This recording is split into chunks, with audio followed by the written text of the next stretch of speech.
कवनो वकीलिया बताऊ तू मोरी ननदो सैया मिललयन बोलावाना। अरे कवनो वकीलिया बताऊ तू मोरी ननदो सैया मिललयन बोलावाना। सैया मिललयन बोलावाना।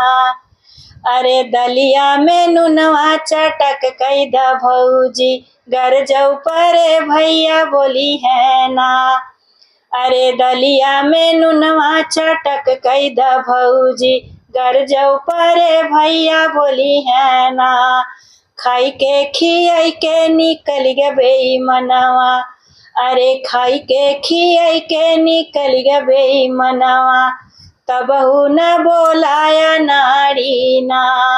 खाई के खियाई के निकल गे बेईमनवा तबहू न बोलाया नारी ना।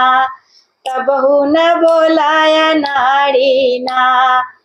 कवनो वकीलिया बताऊ तू मोरी ननदो सैया मिललयन बोलावाना। कवनो वकीलिया बताऊ तू मोरी ननदो सैया मिललयन बोलावाना। सेजिया से तकिया हटाई द मोरी भौजी घर जाऊ परे भैया बोली है ना। सेजिया से तकिया हटावा मोरी भौजी घर जाऊ परे भैया बोली है ना। सुत के सुताई के निकल गे बेईमनवा। अरे सुत के सुताई के निकल गे बेईमनवा तबहू न बोलाया नारी ना। सुत के सुताई के निकल गे बेईमनवा तबहू न बोलाया नारी ना।